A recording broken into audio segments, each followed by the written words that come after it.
Stand up. There you go. You were dreaming. What's your name? My head. I hate these spells. Well, if you need to know, my name is Hjallecalibur. Oh, why does it have to be boats? I heard them say we've reached Morrowind. I'm sure they'll let us go. Okay. Sounds like a good plan to me, to be honest.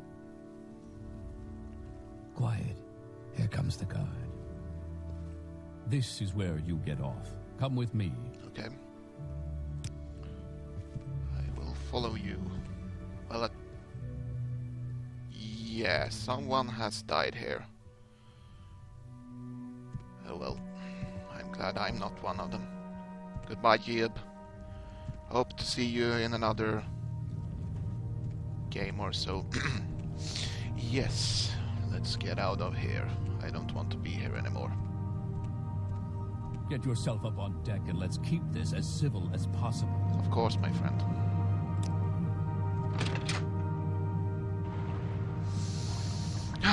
Shadanin. Last time I was here, I wasn't a prisoner. Or was I? I can't really remember that. But see the sceneries and such. It's so beautiful. This is where they want you. Head down to the dock and I'll show you to the census office. Okay. I can do that. You finally arrived, but our records don't show from where. Well, I can tell you from where. I'm actually from Daggerfall, and that's in the province of High Rock. I do not look like that, though. I do look like this, and also this. That looks good. Great. I'm sure you'll fit right in. Follow me up to the office and they'll finish your release. Absolutely. That sounds like a great idea, because I don't want to be a prisoner anymore. Good day. Got any fish? No, no fish. Okay. So, the Census and Exquis office. Yes, we've been expecting you. You'll have to be recorded before you're officially released. There are a few ways we can do this, and the choice is yours.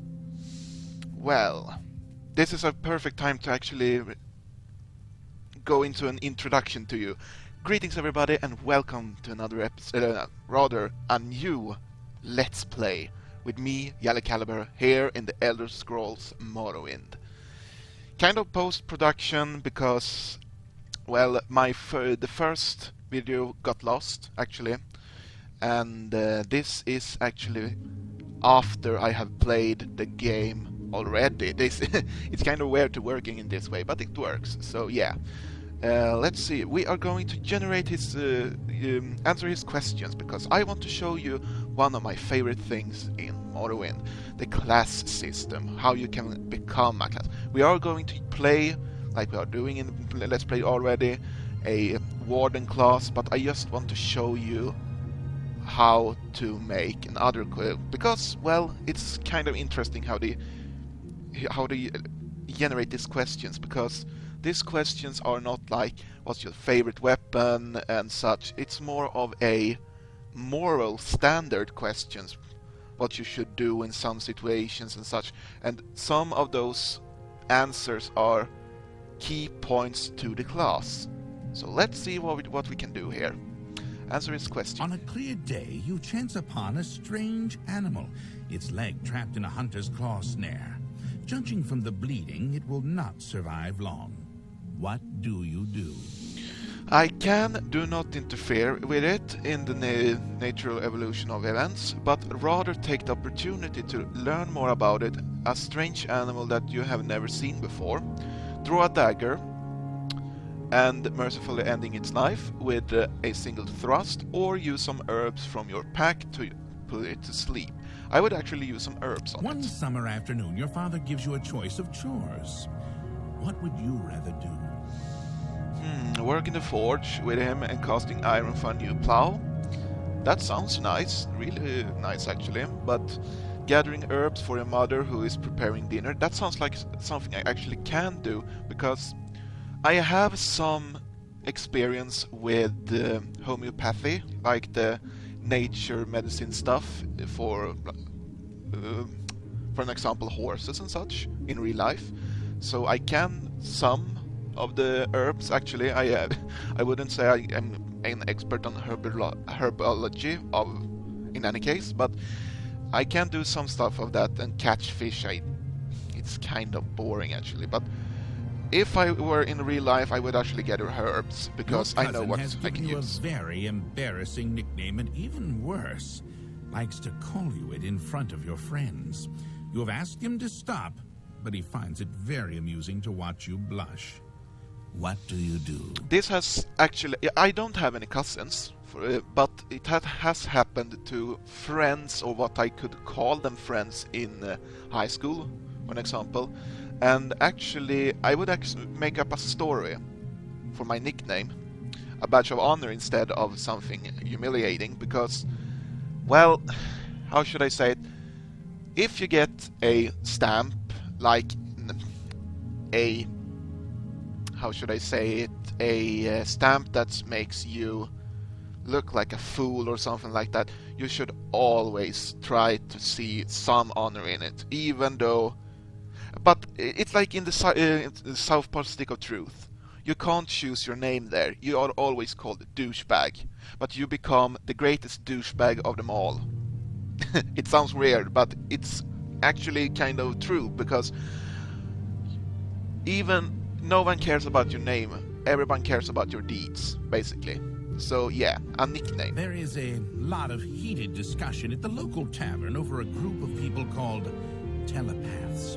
They've been hired by certain city-state kings. Rumor has it these telepaths read a person's mind and tell their lord whether a follower is telling the truth or not. You believe what? I can believe this is a terrible practice. A person's thoughts are his own, and no one, not even a king, has the right to make such an invasion into another human's mind. That's a perfectly valid point, but I don't think that actually. I'm actually more of a, in these times it's necessary evil, although you not necessarily like the idea.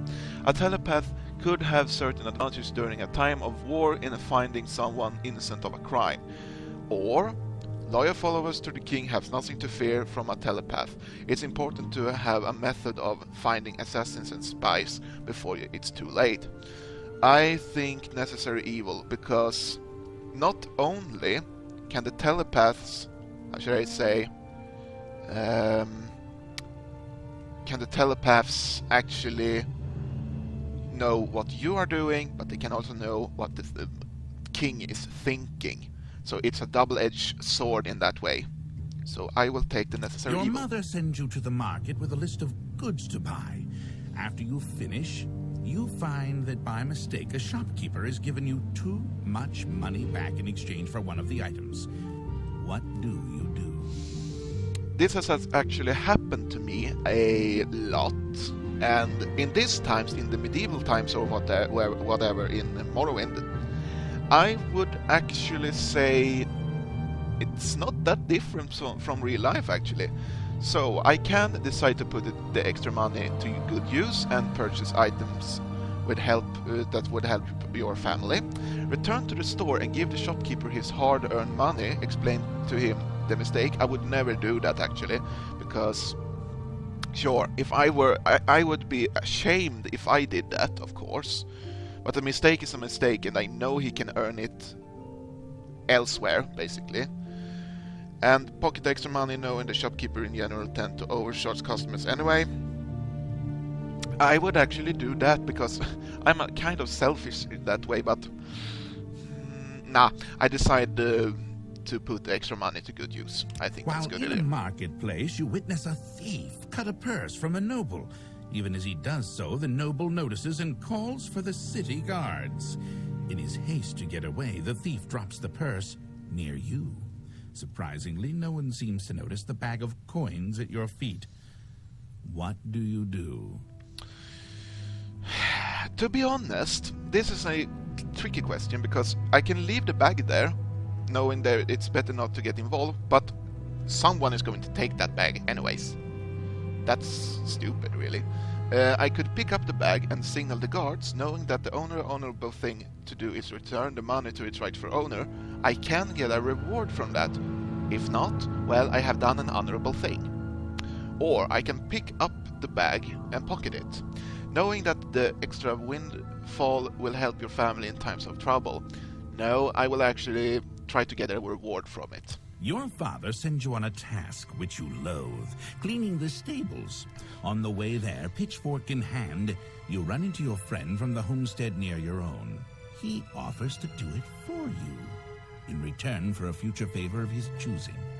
What do you do?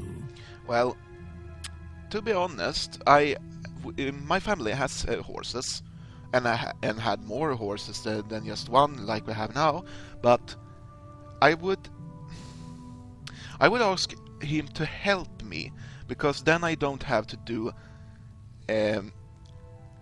such big favor, or I can help him, basically. I don't have to do it my own, but if he wants, like, I need to pick elderberries, or like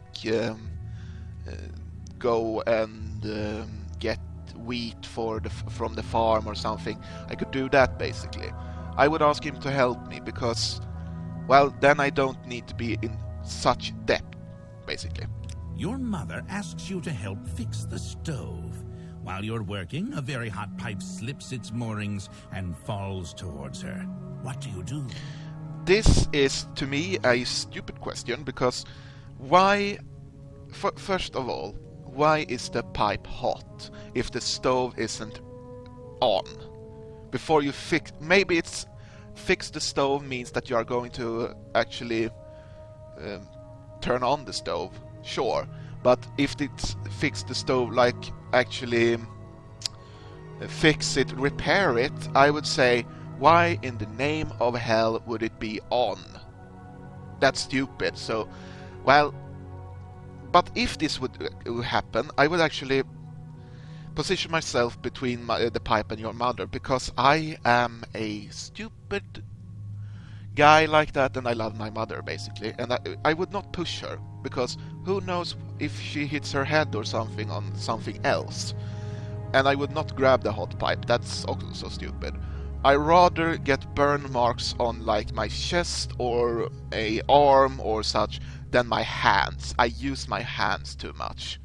So, yeah, I would position myself between the pipe and my mother. While in town, the baker gives you a sweet roll. Delighted, you take it into an alley to enjoy, only to be intercepted by a gang of 3 other kids your age. The leader demands the sweet roll, or else he and his friends will beat you and take it. What do you do? Interesting question, because this kind, not with a sweet roll of course, but this kind of happened with my cosplay interest. I am a cosplayer, like some of you know, and if I didn't stop cosplaying, I would gonna get hurt. I was in the end, but I would, in this case, I would not give him to it, because why? I would actually not drop it, because that's sweet roll abuse, and I'm not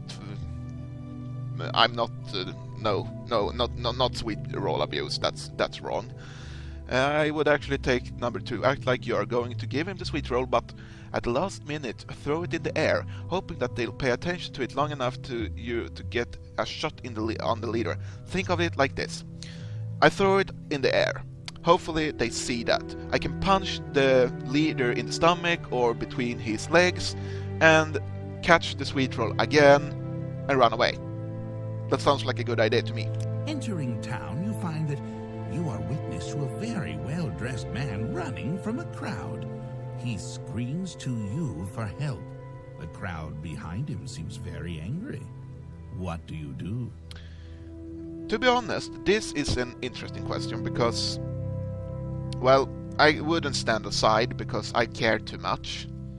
I would rush to the man's aid immediately and try to stop the mob and try to figure out what the hell happened. If this man has done something wrong, well, we turn him to the police. If he hasn't done anything wrong, let's calm down the townsfolk. Why the hell would I rush to the townsfolk immediately instead of the man? The man is alone against a mob of people. You see what I mean? It's a interesting question, but I would actually run to the man immediately. And I'm a witch hunter, okay?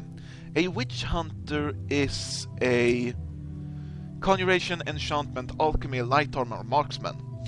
Unarmed, block, blunt, weapon, sneak, and mysticism.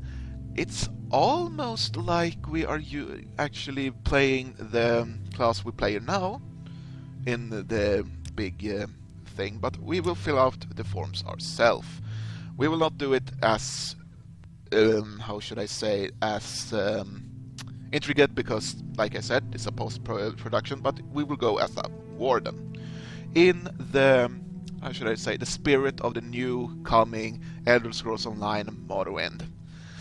I'm really stoked about that. It's going to be so much fun. We're going intellect and we're going endurance like a sorcerer.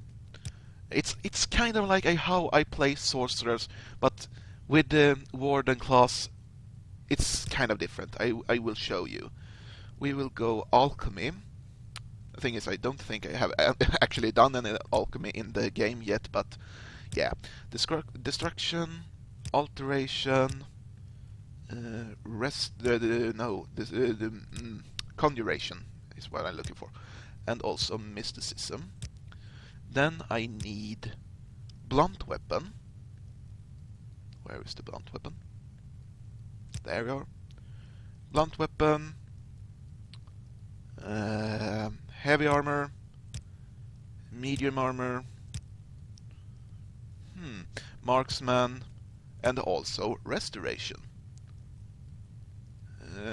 Where are you? Restoration. Yes.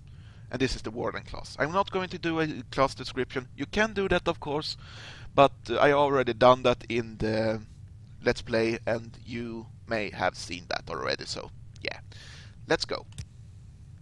Very good. The letter that preceded, you mentioned you were born under a certain sign. And what would that be? The signs in these games are really interesting because they are specific signs to the specific class you can play. There are about 3 good, or rather 2 good mages classes. Signs. 2 good warrior ones and 2 good thief ones. The rest of them are versatile, of course, but some of them are really, really bad. The apprentice are what we are going for. I will tell you that after why we are going for that, because I was kind of rushed in the beginning because I tried to roleplay, but we are going for this, and it's Magicka 1.5 times intellect. Really, really good. It's a constant bonus. It's really good, and I have weakness to Magicka 50%. That's not a problem for a Breton because they have resistance to Magicka 50%. Not a problem at all. We have the Atronach. This is one of the, well, if you want to play a glass cannon, go for it. This is the mage glass cannon, basically. You have spell absorption. If someone is casting a spell on you, you absorb the spell, basically. You get a 45 Magicka 2.0 intellect, and you get stunned Magicka. I would say, if you want to play a really hard character, but could be how awesome, I don't know how really good it would be in the end, but you could play it.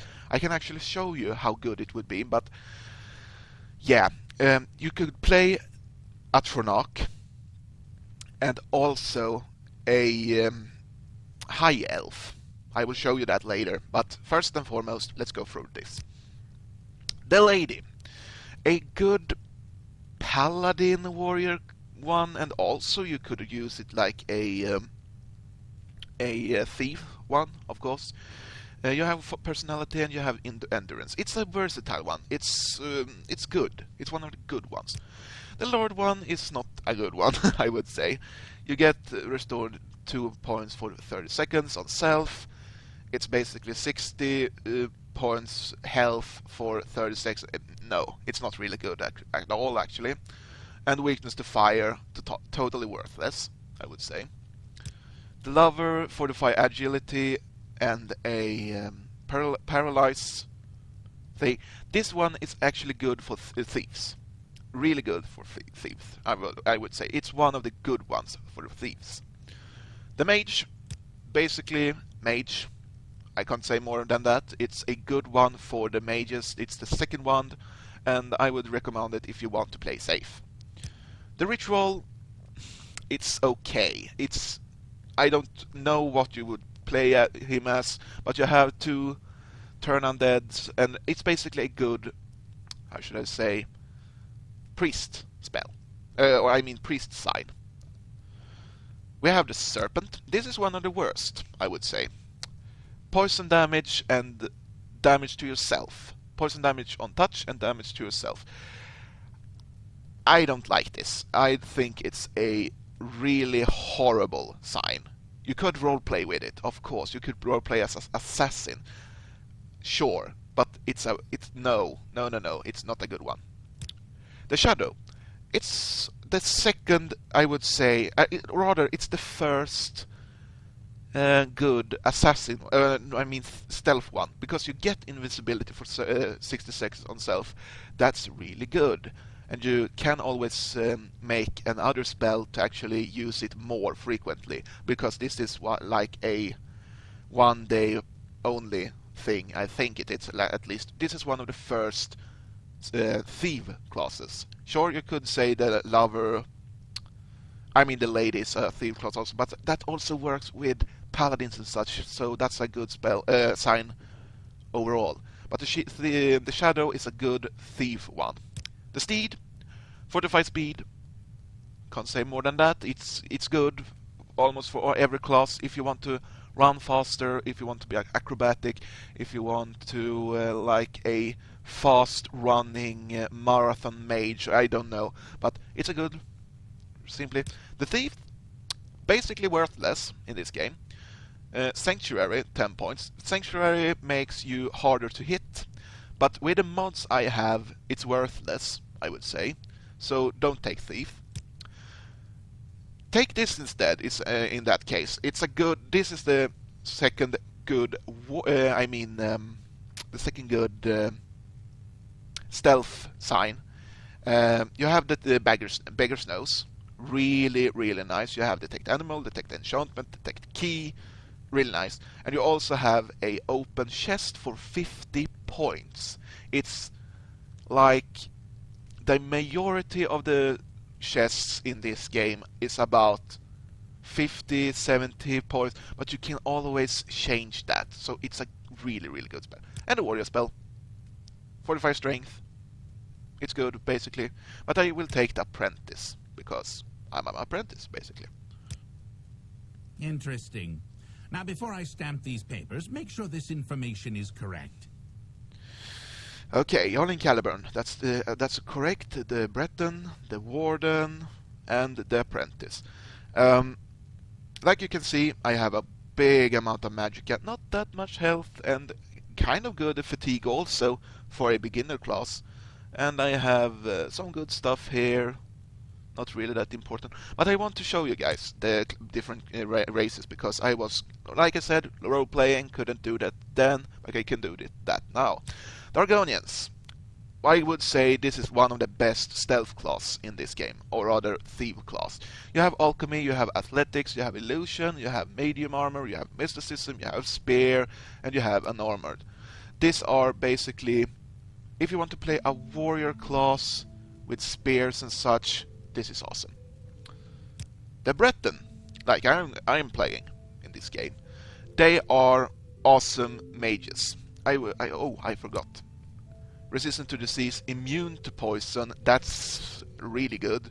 And water breathing. Works.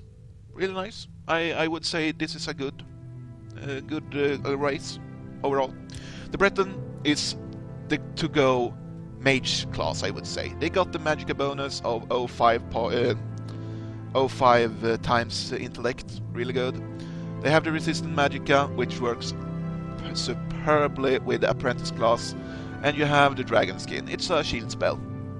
Nothing more, nothing less. It's really good. The Dark Elf.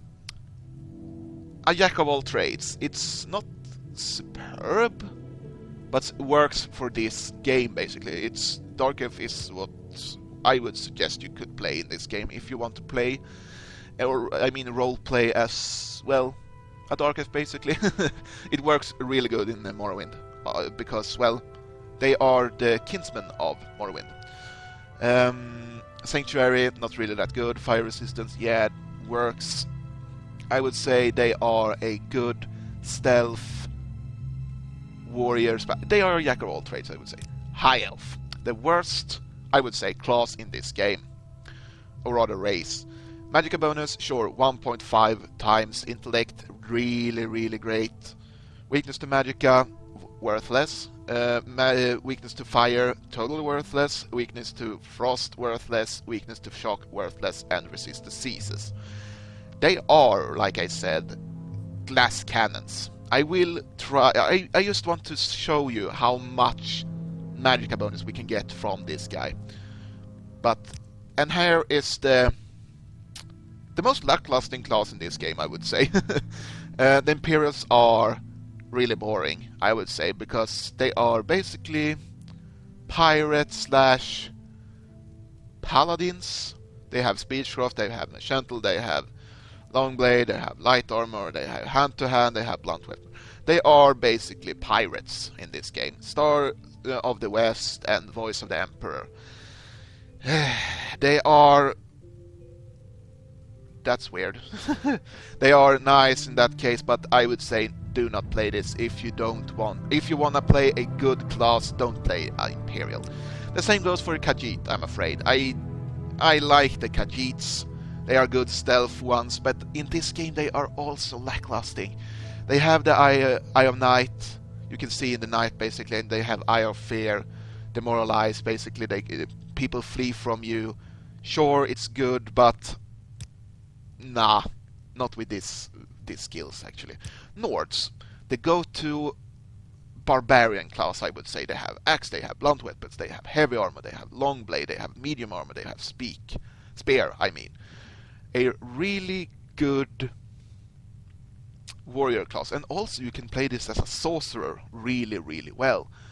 I don't think it's difference between female or male. No, it isn't, but the females are really cute in this game also. Yeah, at least the Nords. It's immune to frost, really nice. Resist to shock, really nice. Vode spell, it's good. It's basically what the Breton gets. And the Thunder Fist spell that has frost damage on touch. It's a good spell, but you can only use it once per day. The Orc, I would say the tank class in this game. You have armor, you have block, you have axe, you have heavy armor, you have medium armor, you have resistant to Magicka, and you have Berserk. You can go apeshit with this guy. They are not the best warrior class, I would say. They are the tankiest one. The best one is this one, the Red Guards. They have long blade, they have medium armor, they have short blade, they have heavy armor, they have blunt weapon, they have axes, they have athletics. They are basically fast duelists, and they have the adrenaline rush. If you need it, you can get a 50 points boost for 60 seconds in agility, strength, speed, endurance, and health. They are awesome. And then we come to the most boring class also, of the elf races at least. Resist disease and beast tongue. Sure, you can command a creature on level 5, but that becomes really useless later in the game. And if you want to play an archer, play a wood elf basically. But we need to look at this. High elf. Already now we got a really great amount of more spell damage, and we became a little bit higher, as you can see. We are going to take the Atronach too, because I want to see. Okay, 270 Magicka you can get by taking the Atronach and the High Elf. If you take the Breton, you get 210 with Atronach. But we are going to take the Apprentice. 180. It's good. you don't need so... Okay, you need much magicka, but like you know in the... if you have seen the rest of the Let's Play already, I don't know, but it's good, basically. So we will go for this. Show your papers to the captain when you exit to get your release fee. Okie dokie. Hjallecalibur, Breton Warden, yes. Sounds good to me. Let's... I don't know what's wrong with my mouse, though. It's Continue through weird. to the next building and talk to Celes Gravius. Yes, of course. A little pro tip here. Take everything in this room and this room of value. Basically, there are a bunch of stuff in this sacks here that could be really, really useful to you. Netch leather, a wooden spoon, not really that important, but there are good amount of ingredients down here.